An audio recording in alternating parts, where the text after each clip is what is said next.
کار د ګناه کوي او خیال ادا دي چې ډیر نیک کار کوما. حضرت عبد الله بن عمر رضی الله تعالی عنہ په لار باندې تیرېدو، د قبرستان په خوا باندې تیر شو. چې په خوا باندې تیر شو سورلې ورده ولا د حضرت عبد الله بن عمر رضی الله تعالی عنہ سره داغه خادمو هغه ورده دو. حضرت عبد الله بن عمر سے 2 رکعات نفل وکړه. 2 رکعات نفل ډېر په خشوع خضوع سره وکړه او بیا چې 2 رکعات نفل وکړه سلام یې وګرځاو نو سورلې توخت روان شو. نو د خادم دا غلام تپوس کوي حضرت ولی په قبرستان په تیرېدو په وخت خلک نفل کوي؟ هغه وینه نفل خو نه کوي. وی دا د نبی علیہ الصلوۃ والسلام طریقه چې په قبرستان تیرېږي نو نفل وکي. وینه د نبی علیہ الصلوۃ والسلام فرمان خو هم نه دی.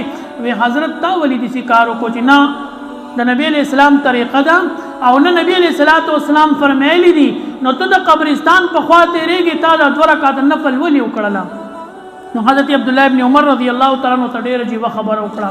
فرمایي وی ما د نبی کریم صلی الله علیه وسلم نو اوریدلی. نبی علیہ الصلوۃ والسلام فرمایل وی کچری یو سړی په قبر کې د قبر والا ته پته ولګیدا چې د 2 رکعات نفل څومره قدر دی څومره مقام دی نو دا ټول قبرستان والا به دا ارمان کوي چې ارمان یو 2 منټه ټیم ماته میلاو چې دا 2 رکعات نفل خو می پکې کړی وي ځکه د دې قدر په قبر کې خلکو ته میلاوي دلته کوم ته نه ښکاري چې د اختر کې پټی شي نو د یو سکند او د یو غړی د یو منټ هغه قدر مونږ ته پیدائش مونږ په ذهن کې راشي.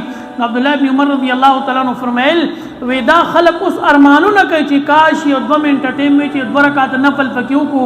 نو ما دا خیال وکړو چې سبا به زوم په دې قبر کې ما او زوم هم په دې کې دا ارمان کوما نو چې سبا ارمان کوم جو راشه دا 2 رکعات وسوک کنه وز دا 2 رکعات نفل وکړي چې د دې دومره قدر دی د دې دومره مقام دی. زما عزتمنو زمونږه زندگی دا ډېره قیمتي زندگی دا زندگی مونږه د مال او د جایداد او د دې په اختلافاتو باندې تیرو دا زمونږه جهالت ته جهالت. او زه بار عرض کوم چې کله زمونږه معاملات د قرآن او د حدیث خلاف وي مونږه کینو نه چې عالم ته نو دا سوچ مې مونږه په دې باندې باس مباحثه وکړه. الحمدلله فائدې دومره کړي 3 خاندانونه هغوی کېناسته زما سره چې مولوي صاحب موږ ته دا طریقه وښایي چې په ګناه کې مبتلا نه یو. الحمدلله عمل په خلکو شروع کړي خو دې کې د قرآن حکم ته غاړه کې ښودل پکار دي چې بھائی رور د رور سره د ګناه نه بچ شي، پلار د بچي سره د ګناه نه بچ شي، مرګري د مرګري سره د ګناه نه بچ شي چې هر یو سړی خپل حیثیت وپېژني او خپله معامله وپېژني.